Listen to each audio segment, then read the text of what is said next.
अफसोस। पता है जिंदगी का सबसे बड़ा अफसोस मुझे क्या रहेगा? कि मैं तुमसे नफरत नहीं कर पाई। मैं खुद से नफरत कर ली, लेकिन तुमसे नफरत नहीं कर पाई। मैं तुम्हें याद नहीं करती हूँ सच बताऊं तो। लेकिन हाँ, जब मेरे दोस्त मुझे तुम्हारा नाम लेकर चिढ़ाते हैं, मुझे नफरत होती है खुद से। जब मैं अकेले बाहर निकलती हूँ, कोई मेरा हाथ पकड़ के चलने वाला नहीं होता है, तो मुझे नफरत होती है। मेरे चेहरे पे मुस्कान लाने का कोई भी झूठा वादा नहीं करता है, मुझे नफरत होती है। जब मैं चुपचाप घर में अकेले बैठी रहती हूँ और मेरे घर वाले मुझे बोलते हैं आज कोई कॉल नहीं आएगी, आज तुम रातों को नहीं जागने वाली हो, तो मुझे नफरत होती है। आपको पता है, हाँ हमारी अरेंज मैरिज हुई है, लेकिन मुझे नहीं लगता कि मैं अपनी पूरी जिंदगी में इससे अच्छा लड़का कभी पा सकती थी। मैंने अपनी जिंदगी में कुछ अच्छे कर्म करे होंगे जो मुझे आप मिले। आप बहुत ही अच्छे हो, आपका दिल बहुत ही अच्छा है। आप मेरी खुशियों का ख्याल रखते हो, मेरे बिना बोले मेरी जरूरतें पूरी कर देते हो। लेकिन सच बताऊं, मुझे ये सब नहीं चाहिए। मुझे जरा सा वक्त चाहिए आपका। मुझे पैसे नहीं चाहिए। मेरी जरूरतें पूरी मत करो, चलेगा, लेकिन मेरी जरूरतों के बारे में मुझसे बातें करो। मुझे वो नहीं चाहिए जो मेरी हर खुशियों का ख्याल रखे। मुझे वो चाहिए जो अपनी खुशी के बारे में मुझसे बता सके। मुझे वो नहीं चाहिए जो मुझे कोई भी दुख होने ना दे। मुझे वो चाहिए जो अपने दुख की बातें मुझसे शेयर कर सके। आप बहुत अच्छे हो, मैं अपनी शादी से बहुत खुश हूँ, लेकिन हम दोनों एक दूसरे से बिल्कुल ही अलग थे। मैं जिद्दी थी, वो बहुत ही शरीफ था। मुझे मीठा पसंद था, उसे तीखा पसंद था। मुझे ज्यादा बोलना पसंद था, उसे बिल्कुल ही खामोश रहना पसंद था। मुझे पूरी दुनिया देखनी थी और उसके लिए उसका पूरा एक कमरा ही उसकी पूरी दुनिया थी। मैं हर बात पे जिद क्या करती थी, वो हर बार मेरी बात मान जाया करता था। मैं हर बात पे गुस्सा किया करती थी, वो मुझे हर बार प्यार से मना लेता था। हम दोनों में कोई भी समानताएं नहीं थी। हम दोनों एक दूसरे से बहुत ही विपरीत थे, सिवाय इसके कि हम दोनों एक दूसरे से बहुत ही ज्यादा प्यार करते थे। सिवाय इसके हमारे में कोई भी समानताएं नहीं थी।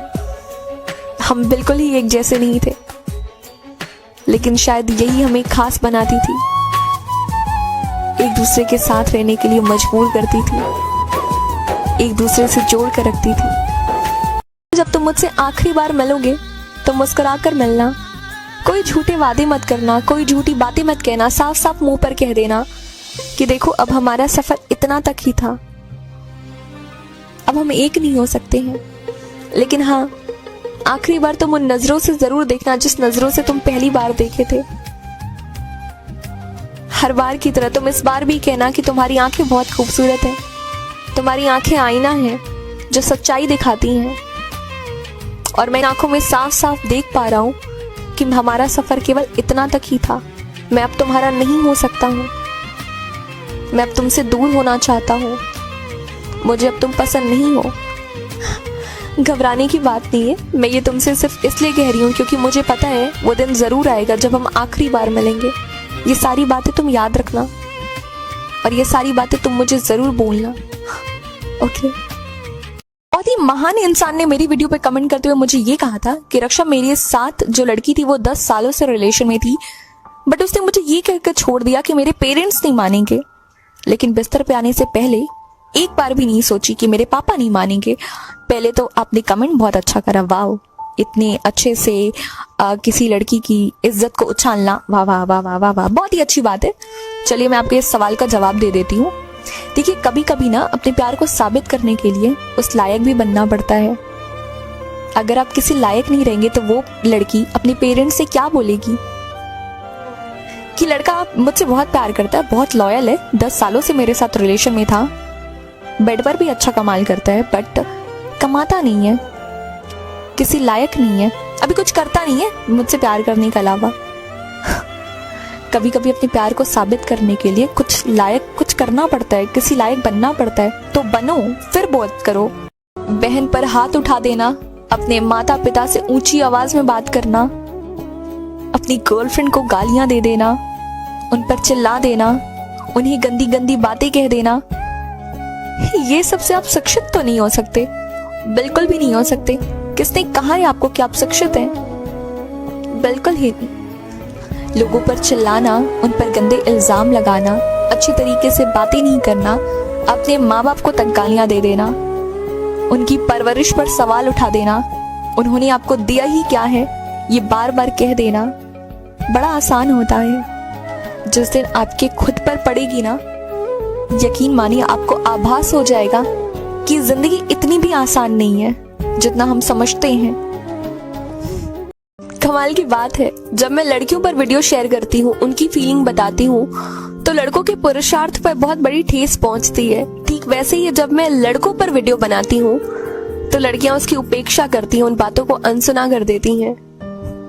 मैं सिर्फ इतना ही कहना चाहती हूँ कि अगर आप दोनों एक दूसरों की तुलना करना बंद कर दें और एक दूसरे की भावनाओं को समझने का प्रयास करें तो ये बातें उठेंगी ही नहीं, क्योंकि आप दोनों को पता है कि आप दोनों के बिना अस्तित्व है ही नहीं।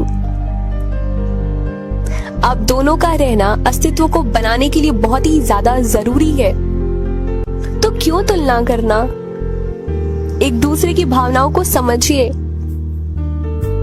अगर आप एक दूसरे की भावनाओं को समझने का प्रयास करेंगे तो एक वर्ग दूसरे वर्ग को नीचा दिखाएगा ही नहीं, बिल्कुल भी नहीं दिखाएगा। समझिए एक दूसरे की भावनाओं को, तुलना मत कीजिए। हाँ, वो लड़का था तो अपने माँ बाप का प्यारा सा बच्चा, किसी के अनगिनत सपने पूरे करने का सहारा, किसी का प्यारा भाई तो किसी का बहुत ही अच्छा प्यार, दुनिया के लिए बहुत ही अच्छा इंसान तो कुछ लोगों के लिए बहुत ही बुरा इंसान। लेकिन वो असल में था कौन था वो? शायद एक घायल सा बच्चा जो कभी किसी से खुद को गोद में उठाने के लिए नहीं कहता।